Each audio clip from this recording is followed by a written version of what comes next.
चलिए आगे बढ़ेंगे, अमेरिका की बात करेंगे। अमेरिका के जंगी जहाज लगातार ईरान की ओर बढ़ रहे हैं। मिडिल ईस्ट में इसे लेकर बेहद तनाव है। बंकर में छिपे खामेनेई का खेल जल्द खत्म होने वाला है, क्योंकि ट्रंप अब ईरान पर फाइनल प्रहार करने वाले हैं। दरअसल सोशल मीडिया एक्स पर एक पोस्ट वायरल हो रहा है, जिसे ब्रिक्स न्यूज नामक हैंडल से आपको बता दे किया गया है। पोस्ट इसको किया गया है जिसमें साफ साफ लिखा है, ट्रंप ईरान पर बड़े हमले की तैयारी में है। अमेरिकी जंगी जहाजों का बेड़ा ईरान की ओर बढ़ रहा है। तो क्या वक्त आ गया है दर्शकों कि अमेरिकी फौज ईरान पर हमला करेगी?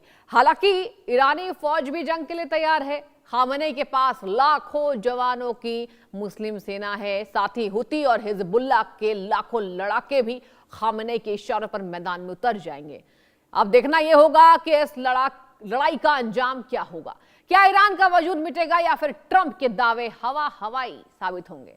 और इसी मुद्दे पर आज हम खास मेहमानों के साथ चर्चा विशेष करेंगे कि आखिर अब ईरान के साथ क्या अमेरिका पूरी तरह तैयार या फिर एक अभ्यास? और क्या अब अमेरिकी राष्ट्रपति डोनाल्ड ट्रंप बड़ा हमला करने वाले हैं? क्या आज अंतिम रात? देखिए, यहां पर कहा जा रहा है कि अमेरिका के द्वारा जंगी जहाज ईरान की ओर भेजा जा रहा है।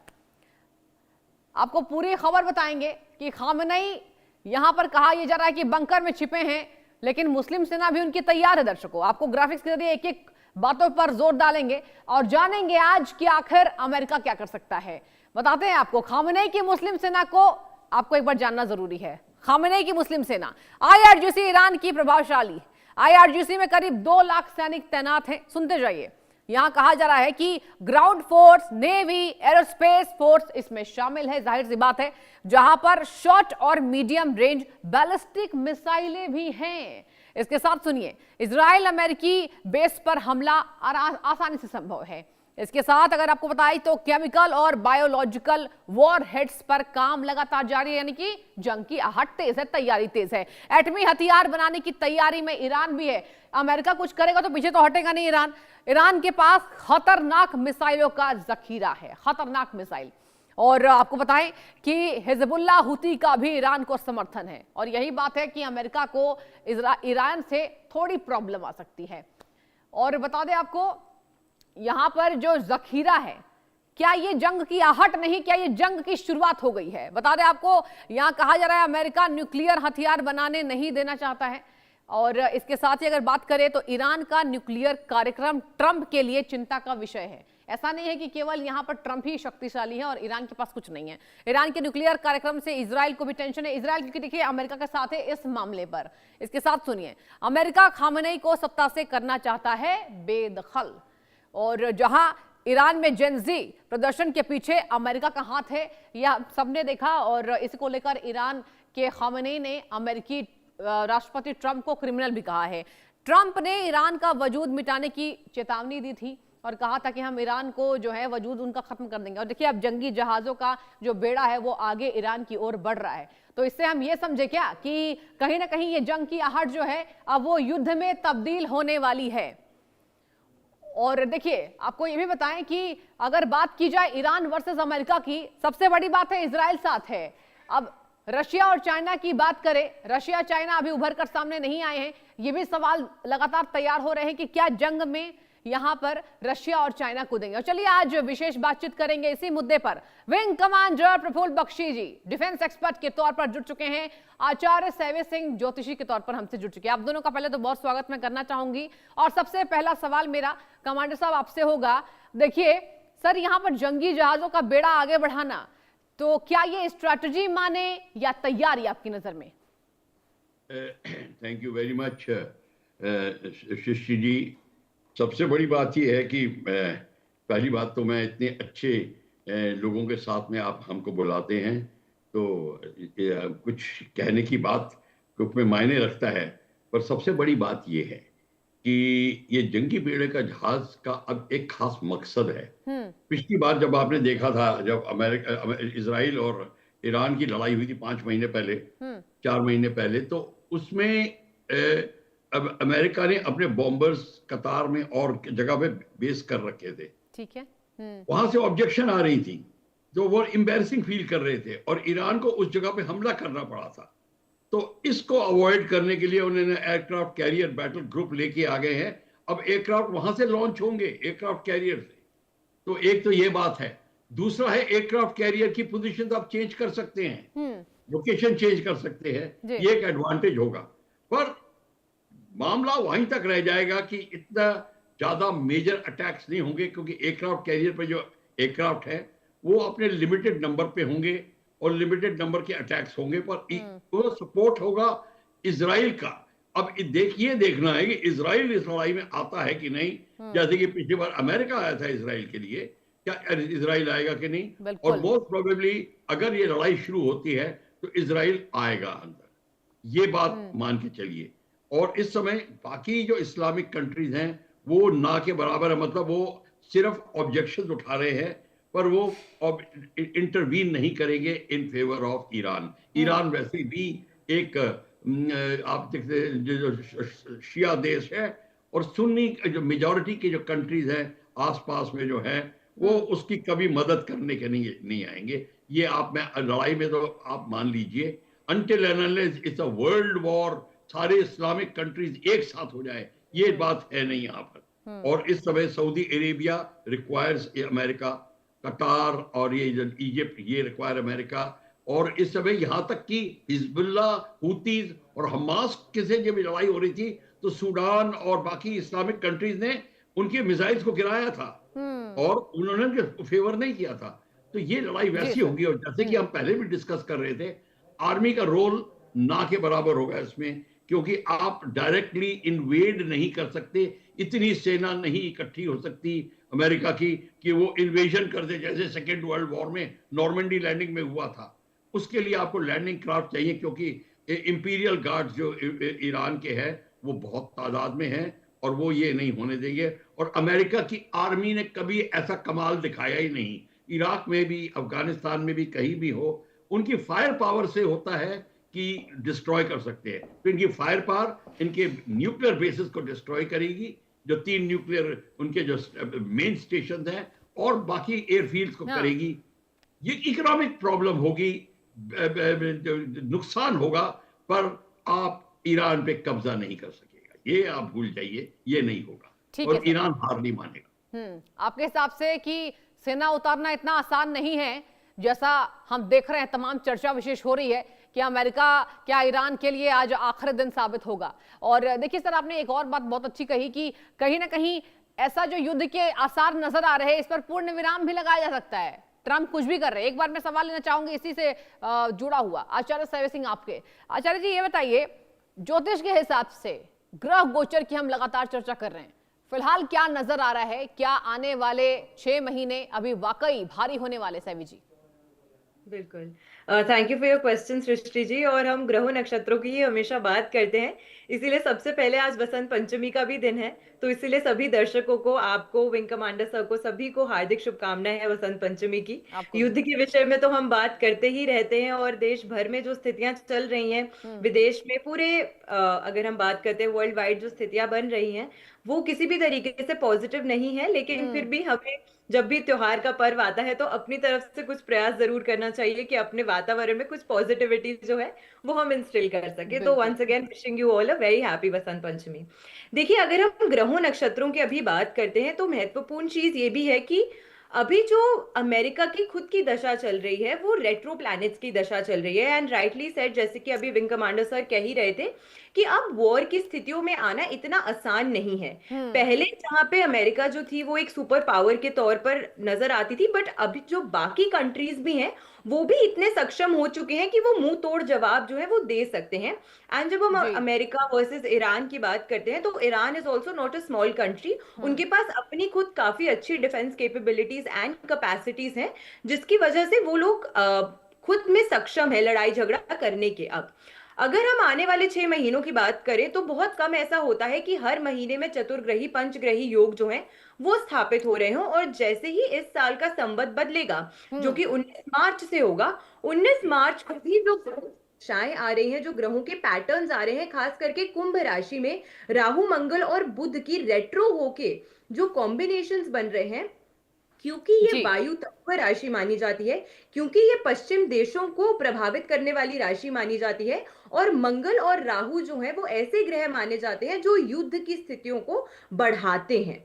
तो ऐसे में अभी जो ग्रहों की दशाएं चल रही हैं वो बिल्कुल भी फेवरेबल नहीं है। हम्म। हाँ, विश्व युद्ध हो जाएगा, वो मैं नहीं कहती कि 2026 में विश्व युद्ध हो जाएगा, लेकिन 2027 में विश्व युद्ध होने की जो संभावनाएं है वो बहुत प्रबल है, और डे बाय डे हम उसी की तरफ एक और कदम जो है वो बढ़ाते चले जा रहे हैं। आप देखेंगे कि अभी वाटर में, यानी कि अभी समुद्री लड़ाइयां जो हैं वो बढ़ती हुई नजर आ सकती हैं। वो कहीं ना कहीं किस भाव में स्टार्ट हम्म। हो सकती है।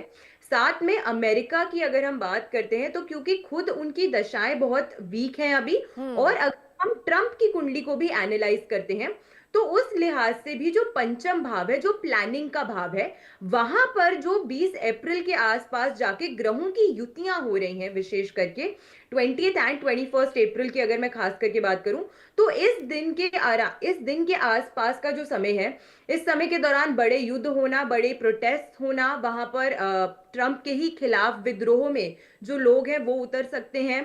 तो बड़ी परेशानियां जो है वो मुझे ट्रंप के लिए भी आती हुई नजर आती हैं, और क्योंकि वही बार बार आगे बढ़कर ये बात हमेशा करते हैं कि हम इस एरिया पे कब्जा कर लेंगे, हम दूसरे एरिया पे कब्जा कर लेंगे, तो उनकी ये जो सोच है अभी वो इसी तरह से रहने वाली है। अभी बहुत ठीक है। रिसेंटली उन्होंने एक बयान भी दिया जहां उन्होंने कहा कि why should I even consider about piece, जब मुझे तो पीस नोबेल प्राइज जो है वो नवाजा भी नहीं गया, तो मैं क्यों सोचूं पीस के बारे में। हम्म। तो ऐसी जब मानसिकता किसी व्यक्ति की हो जाए, और वो भी उस व्यक्ति की जो इतने पद पे विराजमान है, जो एक पूरे नेशन का नेतृत्व कर रहे हैं, उनकी अगर सोच ऐसी हो सकती है, तो आप खुद ही सोच सकते हैं कि अभी उनके एक्शंस एंड उनके जो वर्ड्स हैं वो एक दूसरे से मैच नहीं कर रहे हैं। उसमें कहीं कहीं ना कहीं एक असंतुलन सा जो है वो आपको नजर आता बिल्कुल। है। कभी प्रधानमंत्री मोदी जी की तारीफ कर देते हैं और फिर इंडिया पे 500% टैरिफ इंप्लीमेंट कर देते हैं।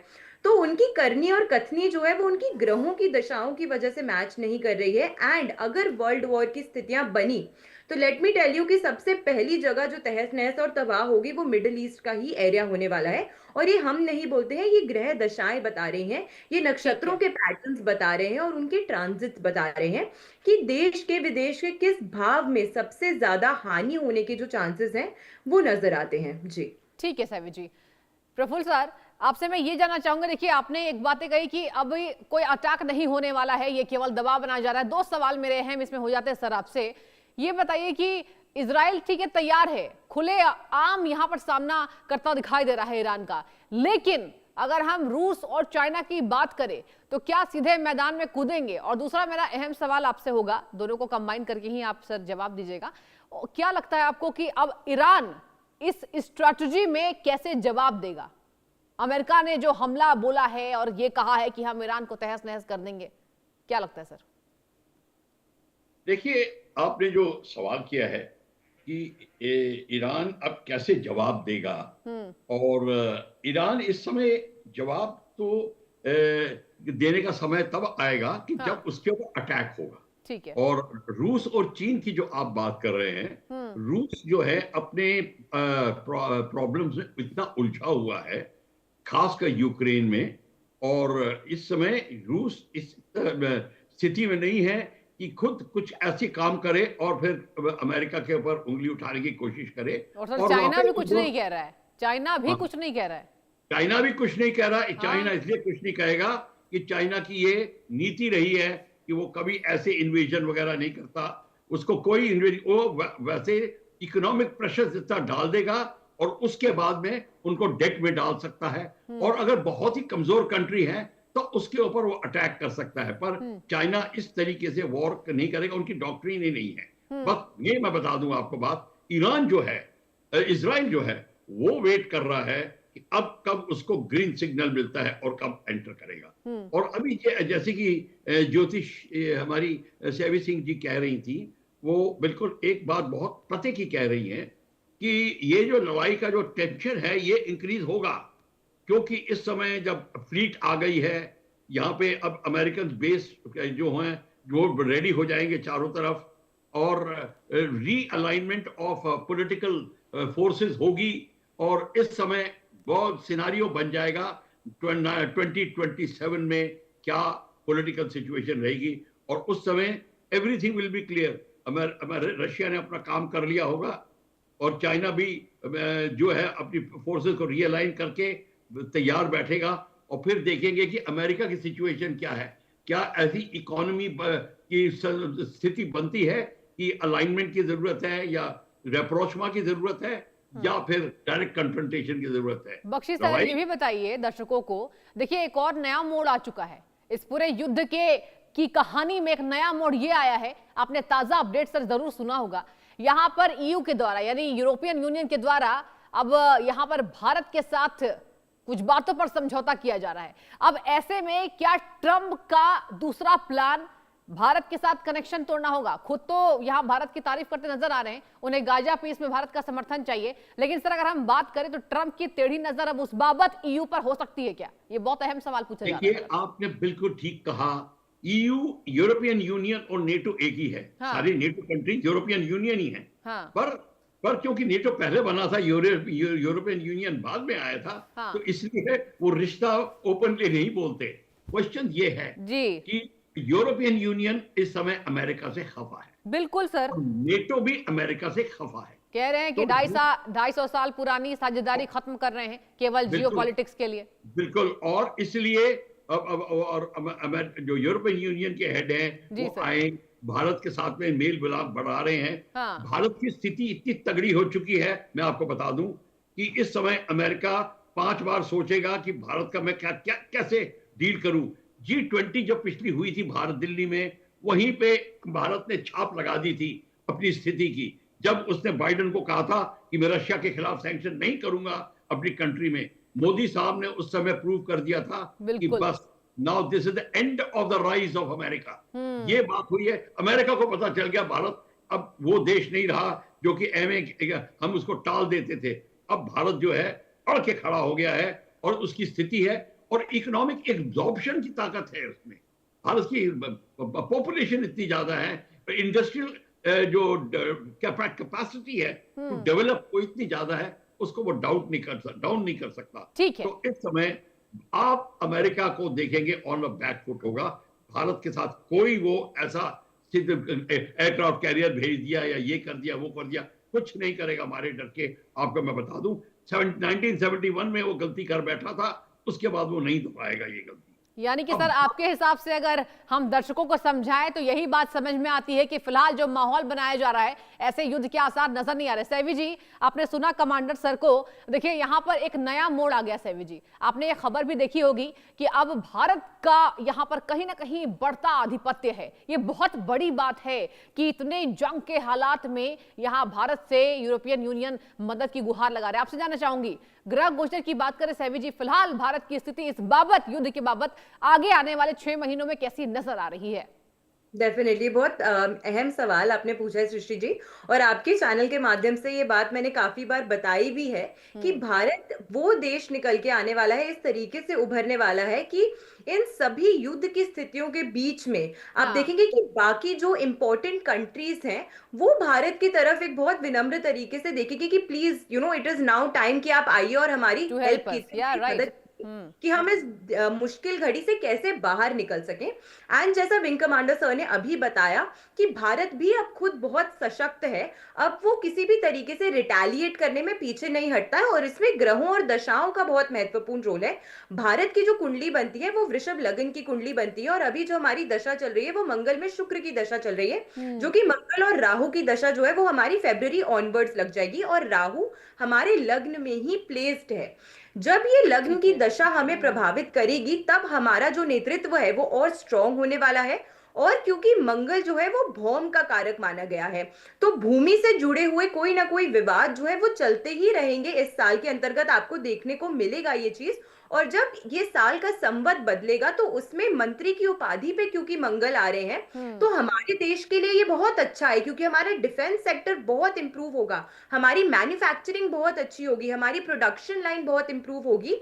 इनफैक्ट अभी रिसेंट आपने IMF की रिपोर्ट देखी होगी जिसमें ये बताया है कि Bharat is rising to a substantial growth. 7.3 trillion economy जो है वो हमारी अब बनने वाली है। तो बहुत ज्यादा जो एक जंप दिखा रहा है हमारी आने वाले समय में, वो काफी अच्छा है। इनफैक्ट एक दशा भी आने वाली है अभी, जब 3 ग्रह जो हैं वो धनिष्ठा नक्षत्र से गोचर करेंगे, जो कि मंगल, राहु और बुध है। और इस समय के दौरान एक बहुत substantial leap through production, through manufacturing, through the education sector जो है वो हमारे देश में आने वाला है। तो ये समय जो है वो भारत की इकोनॉमी की अगर हम बात करें तो एक बहुत सब्सटैंशियल लीप आपको देखने को मिलने वाला है हमारे देश की इकोनॉमी में भी। तो उस लिहाज से भी ये जो हमारे ग्रहों की दशाएं आ रही हैं वो बहुत अच्छी हैं। एक ठीक चीज है। मैं बोलूंगी कि ये जो ग्रहों के गोचर हो रहे हैं उसके कारण कहीं ना कहीं एंड ऑफ द ईयर में जाके ऑलमोस्ट अक्टूबर के आसपास का जो समय है वो थोड़ा सा सरकार के लिए भी थोड़ा सा सतर्क रहने के लिए समय रहने वाला है। क्योंकि उस टाइम पर पाकिस्तान के द्वारा, बांग्लादेश के द्वारा, या फिर जो हमारे अन्य जो हमारी नेबरिंग कंट्रीज हैं उनके द्वारा कुछ ऐसी एक्टिविटीज की जा सकती हैं जिसके रिटेलिएशन में भारत को उतरना पड़ेगा। चाहे वो बांग्लादेश के साथ युद्ध हो, उनके साथ वॉर की स्थिति हो, या पाकिस्तान के साथ। आपको पता ही है हमने ऑपरेशन सिंदूर किया था, वो भी बस एक ट्रेलर था, अभी पूरी पिक्चर बाकी है। ठीक है सैवी जी, एक इसी जवाब पर एक छोटा सवाल मैं लूंगी, और देखिए समय की भी कमी हो रही है। कमांडर सर, एक अंतिम सवाल मेरा आपसे होगा सर, क्या लगता है, देखिए युद्ध के आसार भी बन रहे हैं लेकिन यहां पर वैश्विक बाजारों में हलचल तेज है ना, नुकसान भी हो रहा है सर, तो इस पर मार्केट पर कितना असर पड़ेगा? देखिए, अब युद्ध के आसार नजर आ रहे हैं। जब युद्ध के आसार नजर आते हैं तो कई मार्केट के हिस्से बड़े तेजी से उठने लगते हैं। हाँ। खासकर सेल्स ऑफ आर्म्स और any all equipment associated with armament, technology equipment, IT के सिग्नल्स इक्विपमेंट, रडार इक्विपमेंट, ये जितने हैं, ये इनकी तेज हो जाएगी। और दूसरा है, एक दूसरे पर प्रतिबंध लगाने की क्रिया ऑलरेडी स्टार्ट हो जाएगी। जैसे कारगिल के दौरान हमको सोने के भाव लेना पड़ रहा था, 155 मिलीमीटर आर्टिलरी शेल। स्थितियां वैसी स्टार्ट हो जाएंगी। तो जो कंट्रीज इंडस्ट्रियली एडवांस्ड हैं वो ज्यादा फायदा उठाएंगी, जो इंडस्ट्रियली वीक हैं उनको बहुत नुकसान होगा। सबसे ज्यादा क्षति किस देश को? सबसे ज्यादा क्षति जो होगी वो होगी पाकिस्तान को, बांग्लादेश को, इनको होगी। और सबसे बड़ी बात है, जैसे अभी हमारी सैवी जी कह रही थी कि ये जो होने वाली जो स्थिति है ये हो सकती है सिलीगुड़ी कॉरिडोर के आसपास, जहां पे वो चाइना ने ऑलरेडी वेट किया हुआ है। चाइना ने दोनों को कहा है, पाकिस्तान और बांग्लादेश को, कि आप एकजुट हो जाइए, क्योंकि ट्रिपल अटैक करने की बात आती है। चाइना प्रेशर डाल के रखेगा, बांग्लादेश और पाकिस्तान हमारे पे मिलिट्री एक्शन कर सकते हैं इकट्ठे। तो ये इसकी स्थिति आ सकती है अनटिल एंड अनलेस भारत अपनी और चौकस तेज कर दे और उनके सी रूट्स के ऊपर, खासकर बांग्लादेश के सी रूट्स के ऊपर, बे ऑफ बंगाल के ऊपर आप अपनी स्थिति मजबूत करके उनकी शिपिंग पर प्रतिबंध लगाए। नहीं तो ये कुछ ना कुछ गड़बड़ कर सकते हैं। पर हमारे को जान के ये खुशी है कि भारत की अब चिंतन और थिंकिंग इस स्ट्रेटेजिक एरिया में हो गई, जो पहले नहीं थी। पहले हम नहीं सोचा करते थे, हम पहले नॉर्मल पॉलिटिक्स में अपना समय गवा के और सोचते थे एवरीथिंग इज ओके।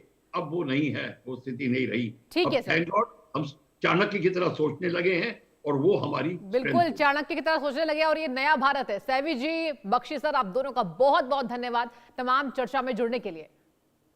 और वक्त एक छोटे से ब्रेक का। आप देखते रहिए इंडिया न्यूज लगातार।